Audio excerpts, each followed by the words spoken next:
Hello everyone. आज हम पढ़ेंगे कविता मनुष्यता, जिसके कवि मैथिली शरण गुप्त जी हैं और ये आपकी पाठ्य पुस्तक स्पर्श भाग 2 में संकलित है। सबसे पहले कवि का परिचय जान लेते हैं। राष्ट्र कवि मैथिली शरण गुप्त का जन्म सन 1886 में झांसी के करीब चिरगांव में हुआ। इन्होंने घर पर ही संस्कृत, बांग्ला, मराठी और अंग्रेजी आदि विषयों की शिक्षा ली। मैथिली शरण गुप्त जी एक राम भक्त कवि थे, जिन्होंने अपनी कविताओं के माध्यम से भारतीय जीवन को समग्रता से प्रस्तुत करने का प्रयास किया। गुप्त जी ने अपनी कविताओं के द्वारा खड़ी बोली को एक काव्य भाषा के रूप में निर्मित करने का अथक प्रयास किया। उनकी भाषा पर संस्कृत का भी प्रभाव दिखाई देता है। उनके काव्य में राष्ट्रीय चेतना, धार्मिक भावना और मानवीय उत्थान का भाव भी दिखाई देता है। वे भारतीय संस्कृति एवं राष्ट्र इतिहास के परम भक्त थे। इसी कारण उनकी रचनाएं राष्ट्रीय विचारधारा से ओतप्रोत हैं। गुप्त जी ने अपने काव्य की कथा वस्तु इतिहास के ऐसे अंशों से ली है जिससे भारत के अतीत का चित्रण हमारे सामने उपस्थित हो जाता है। साकेत, यशोधरा, जयद्रथ वध आदि मैथिली शरण गुप्त की प्रमुख कृतियां हैं। भारत भारती के लिए मैथिली शरण गुप्त जी को महात्मा गांधी ने राष्ट्र कवि की पदवी दी और सन 1954 में भारत सरकार ने इन्हें पद्म भूषण से सम्मानित किया। तो चलिए पढ़ते हैं अब कविता मनुष्यता।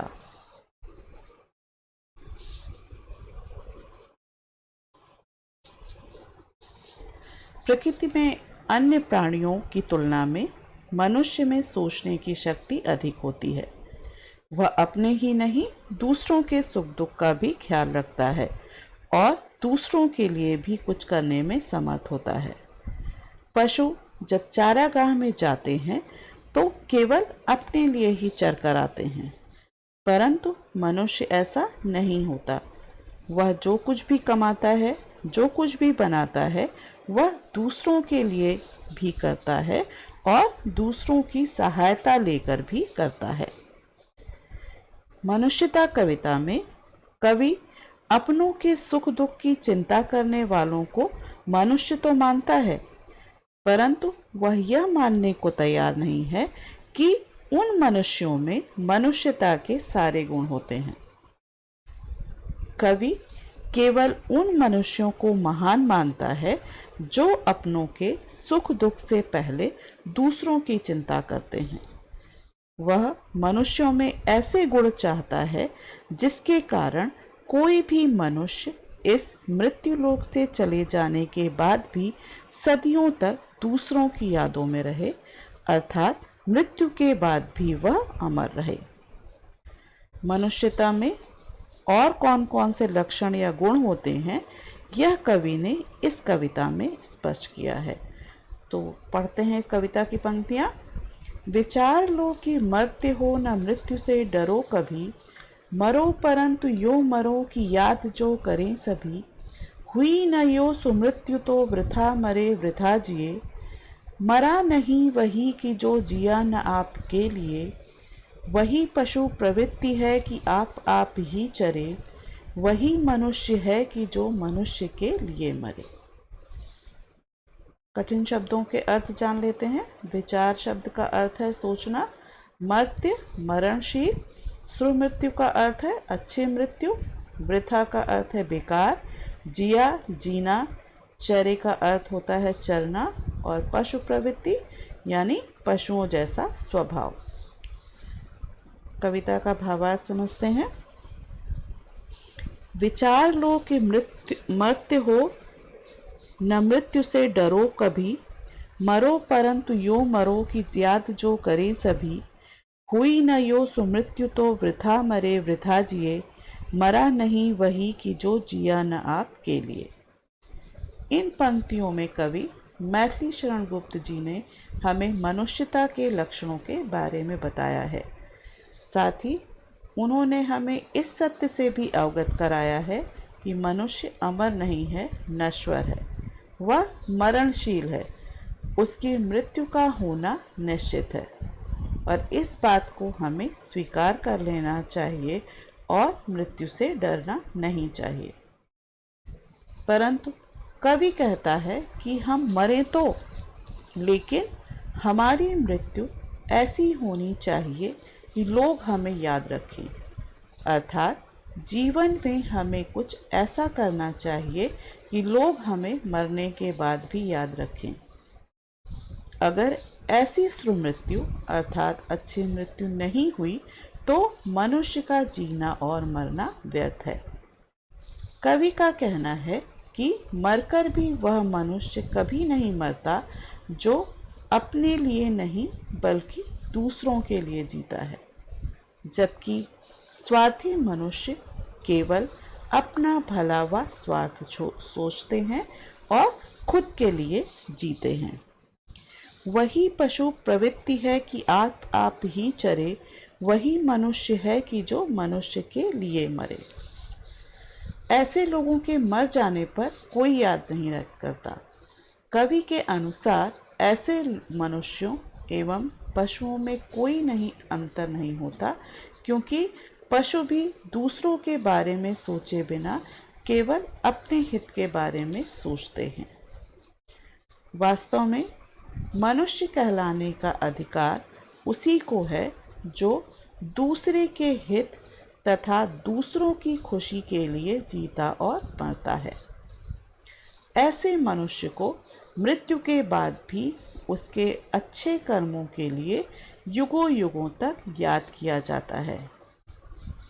इस प्रकार परोपकारी मनुष्य मरकर भी दुनिया में अमर हो जाता है और इसीलिए कवि ने भी यही कहा है कि मनुष्य वही है जो दूसरे मनुष्यों के लिए मरे, अर्थात जो मनुष्य दूसरों की चिंता करे वही असली मनुष्य कहलाता है। कविता की अगली पंक्तियां हैं।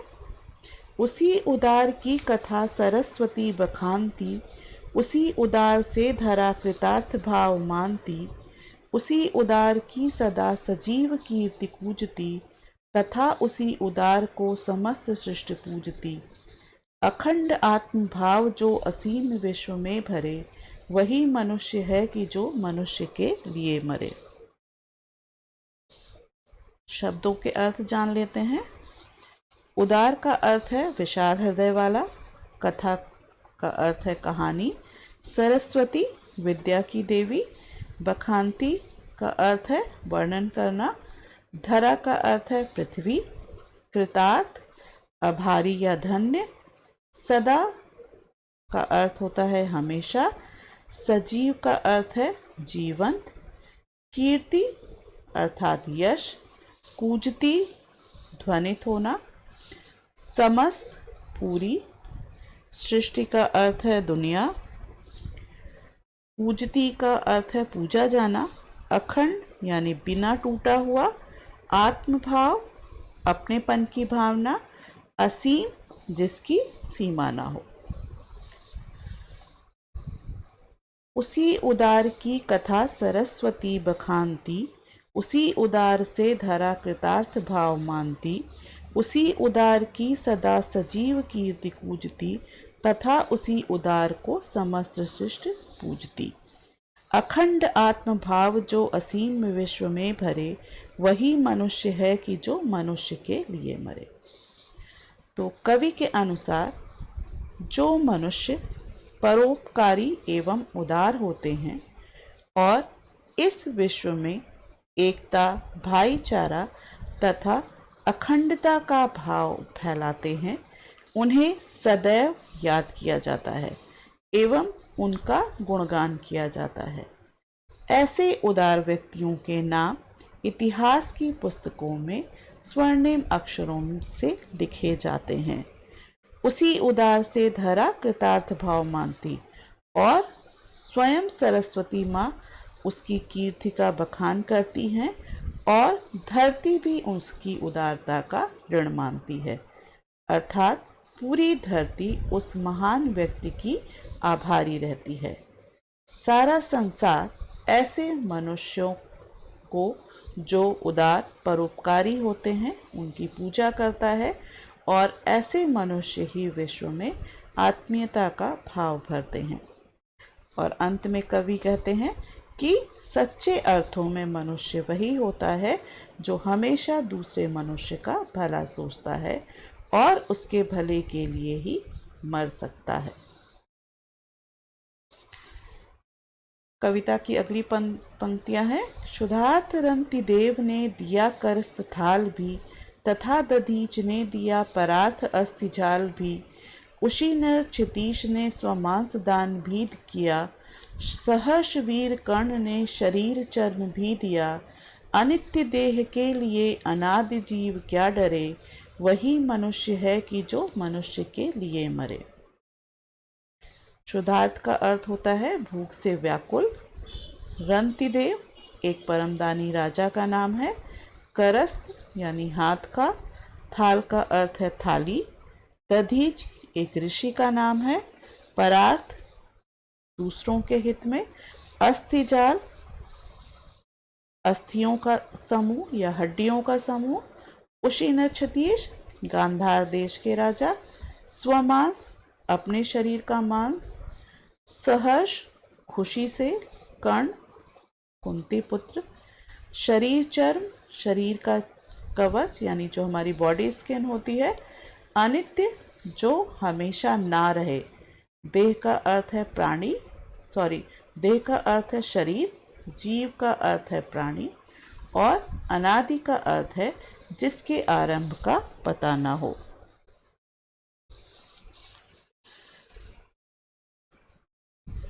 क्षुधार्त रंतिदेव ने दिया करस्त थाल भी, तथा दधीच ने दिया परार्थ अस्थिजाल भी।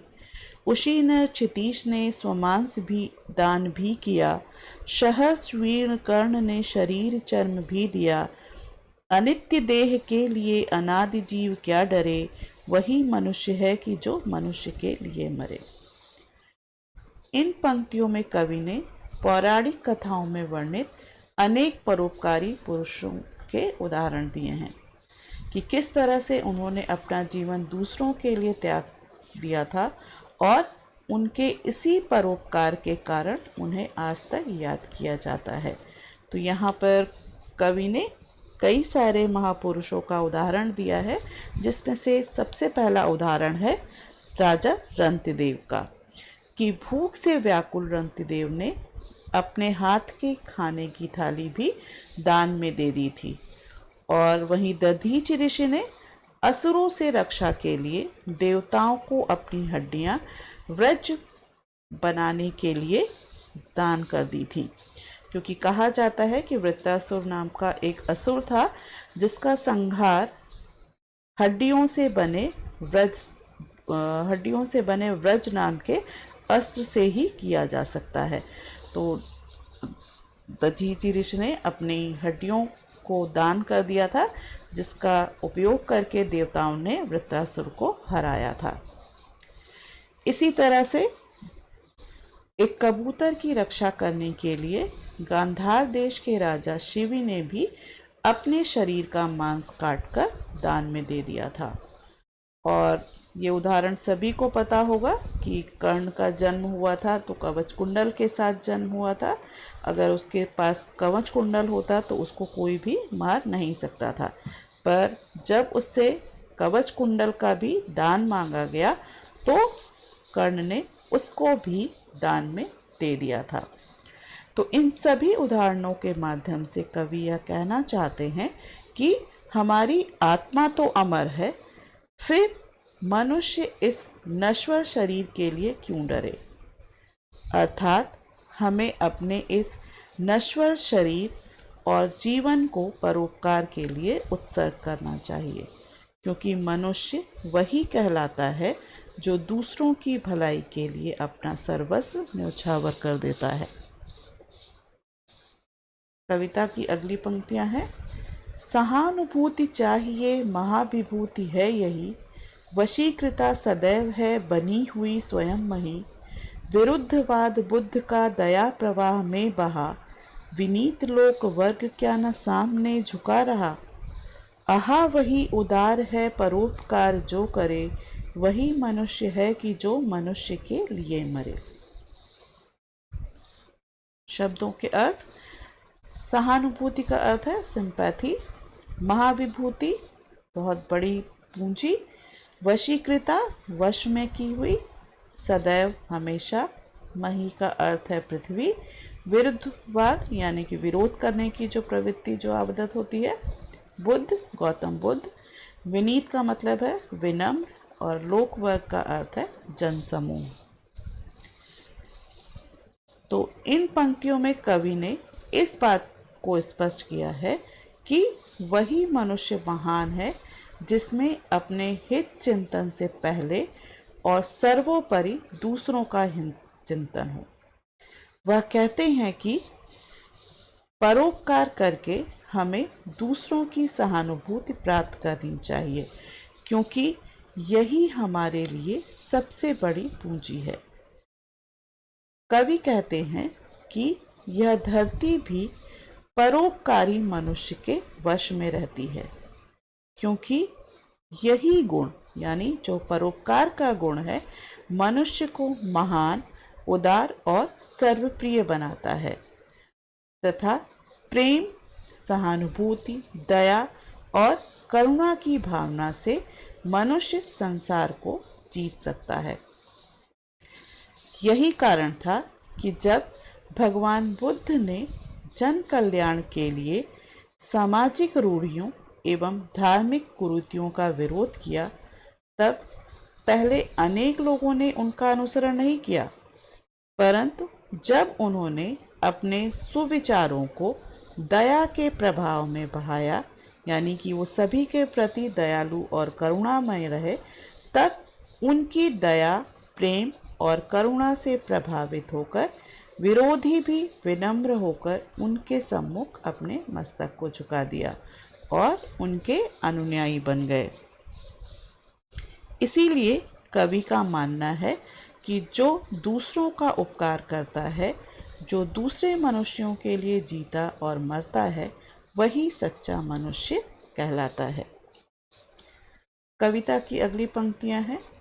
रहो न भूल के कभी मदांध तुच्छ वित्त में, सनाथ जान आपको करो न गर्व चित्त में। अनाथ कौन है यहाँ त्रिलोकनाथ साथ हैं, दयालु दीन बंधु के बड़े विशाल हाथ हैं।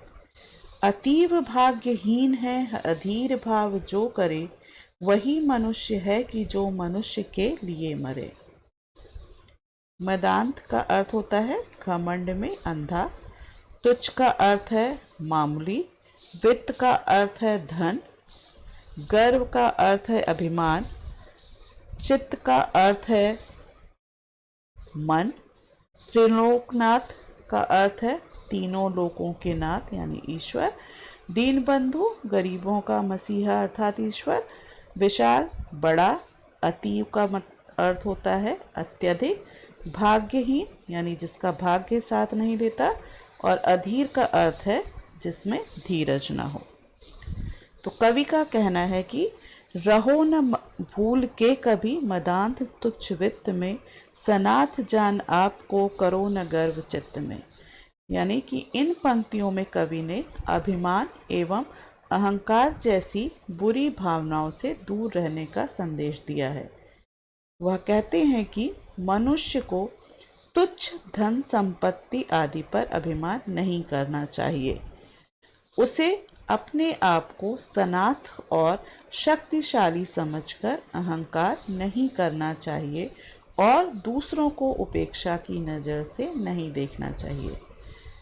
अनाथ कौन है यहाँ त्रिलोकनाथ साथ हैं, दयालु दीन बंधु के बड़े विशाल हाथ हैं। कवि के अनुसार इस संसार में कोई भी अकेला या अनाथ नहीं है। हर पल तीनों लोगों के स्वामी ईश्वर सभी के साथ हैं। ईश्वर की दया दृष्टि सब पर है। दीन बंधु परमात्मा के हाथ बहुत विशाल हैं, अर्थात उनकी नज़र में सब एक समान हैं और वे सब पर दया बरसाने वाले हैं। अतीव भाग्यहीन है अधीर भाव जो करे, वही मनुष्य है कि जो मनुष्य के लिए मरे।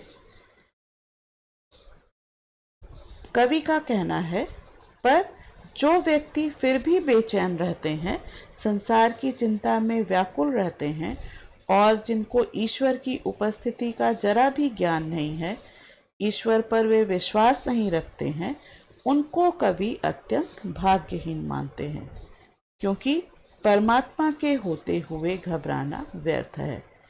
वास्तव में सच्चा मनुष्य वही है जो दूसरों के लिए अपने प्राण न्यौछावर कर देता है। कविता की अगली पंक्तियां हैं। अनंत अंतरिक्ष में अनंत देव है खड़े, समक्ष ही स्वभाव जो बढ़ा रहे बड़े बड़े, परस्परावलंब से उठो तथा बढ़ो सभी, अभी अमर्त्य अंक में अपंक हो चढ़ो सभी, रहो न यूं कि एक से न एक काम का और का सरे, वही मनुष्य है कि जो मनुष्य के लिए मरे।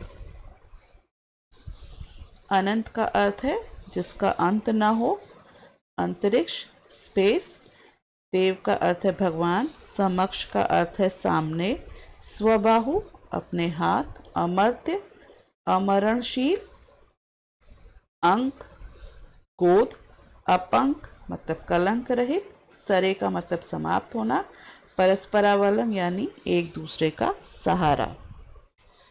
अनंत अंतरिक्ष में अनंत देव हैं खड़े, समक्ष ही स्वबाहु जो बढ़ा रहे बड़े बड़े।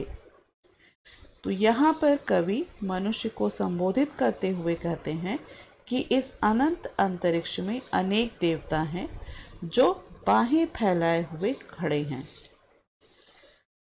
उन तक पहुँचने के लिए, अपना उद्धार करने के लिए तुम परस्पर एक दूसरे के सहारे उठो और सभी को साथ में लेकर आगे बढ़ो। परस्परावलंब से उठो तथा बढ़ो सभी, अर्थात जीवन राह पर चलते हुए प्रत्येक मनुष्य को मनुष्य का सहारा बनकर प्रगति के राह पर अग्रसर होना चाहिए। अभी अमर्त्य अंक में अपंक हो चढ़ो सभी, रहो न यूं कि एक से न काम और का सरे, वही मनुष्य है कि जो मनुष्य के लिए मरे। कवि कहते हैं कि इस जीवन के पश्चात सभी कलंक रहित होकर देवताओं की गोद में चढ़ो, क्योंकि अगर मनुष्य मनुष्य की सहायता नहीं करता तो यह उसके जीवन का सबसे बड़ा कलंक है। तो इसलिए हमें ये करना चाहिए कि हम दूसरे मनुष्यों की भी सहायता करें। और साथ ही कवि यह भी कहते हैं कि मनुष्य को इस तरह का जीवन जीना नहीं चाहिए कि उसके कारण दूसरे का काम ना बने, अर्थात हमें सदैव दूसरों की सहायता करनी चाहिए, सहयोग करना चाहिए, क्योंकि सच्चा मनुष्य वही है जो दूसरों के लिए मरता है। कविता की अगली पंक्तियां हैं। मनुष्य मात्र बंधु है यही बड़ा विवेक है, पुराण पुरुष स्वयंभू पिता प्रसिद्ध एक है, फलानुसार कर्म के अवश्य वाह भेद हैं, परंतु अंतरैक्य में प्रमाण भूत वेद हैं, अनर्थ है कि बंधु ही न बंधु की व्यथा हरे, वही मनुष्य है कि जो मनुष्य के लिए मरे।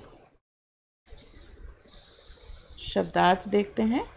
मात्र का अर्थ है केवल, बंधु भाई, विवेक का अर्थ है बुद्धि, पुराण पुरुष यानी परमात्मा के लिए कहा गया है, स्वयंभू जो खुद पैदा हुआ हो, पिता यानी जन्म देने वाला अर्थात ईश्वर, प्रसिद्ध विख्यात, फलानुसार फल के अनुसार, कर्म यानी कार्य, अवश्य का अर्थ है जरूर, वाह का अर्थ है बाहरी, भेद यानी अंतर, अंतरैक्य का अर्थ है अंतःकरण की एकता, प्रमाणभूत का अर्थ है साक्षी, अनर्थ का अर्थ है बर्बाद, व्यथा का अर्थ है परेशानी और हरे का अर्थ है दूर करना।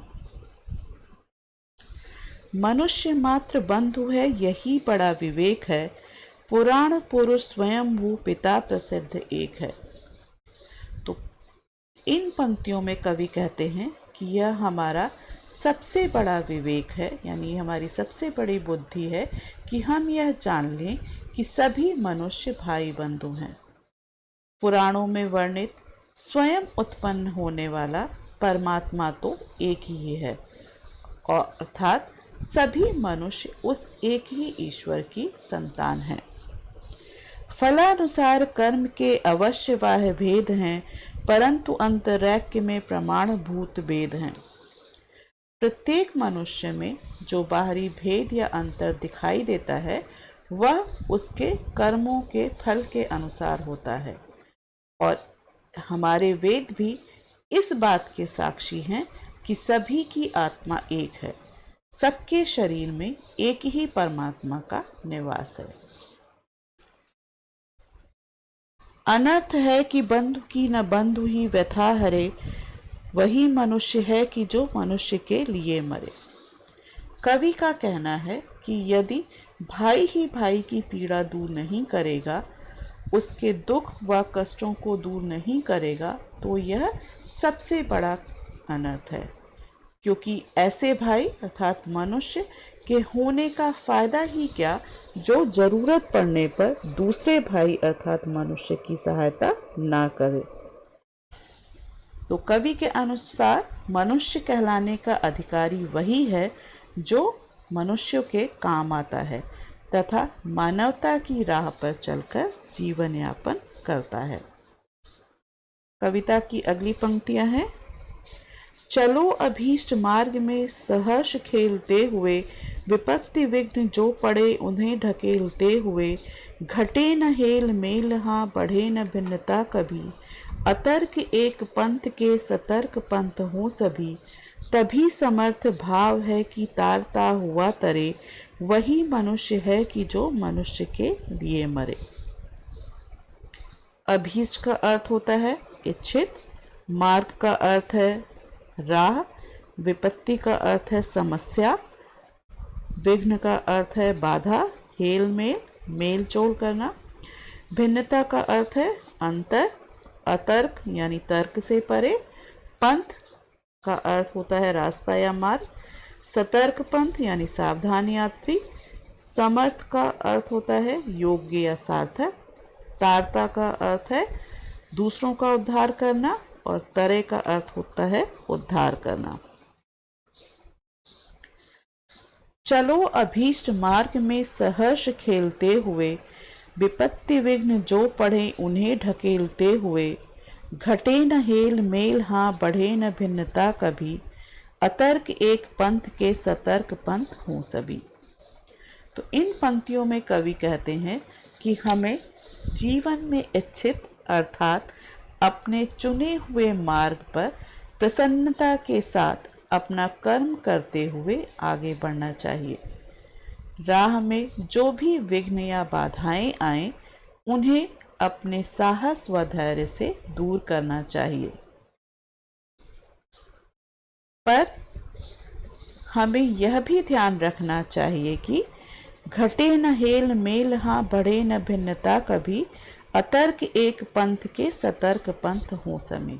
यानी हमें यह ध्यान रखना चाहिए कि जीवन राह पर चलते हुए आपस में भेदभाव की भावना कभी भी नहीं पनपे, भाईचारे की भावना कम ना हो, बल्कि सभी मिलजुल कर रहें और सभी को इस राह पर बिना भेदभाव, बिना तर्क वितर्क, बिना ईर्षा द्वेष के एक साथ मिलकर एक सावधान यात्री के समान उन्नति के लिए सतत अग्रसर होना चाहिए, क्योंकि मनुष्य जीवन को सार्थक और सामर्थ्यवान तभी माना जा सकता है जब वह अपनी उन्नति के साथ साथ दूसरों के हित और उत्थान के लिए प्रयत्नशील हो। तभी समर्थ भाव है कि तारता हुआ तरे, यानी एक दूसरों के दुखों को दूर करते हुए मनुष्य आगे बढ़े, अर्थात जब हम अपने जीवन के साथ साथ दूसरों के जीवन का भी उद्धार करते हैं, तभी हमारे जीवन की सार्थकता होती है, क्योंकि वास्तव में मनुष्य कहलाने का अधिकारी वही है जो दूसरों की सेवा सहायता के लिए कार्य करता है। धन्यवाद। आशा है आपको कविता समझ में आ गई होगी।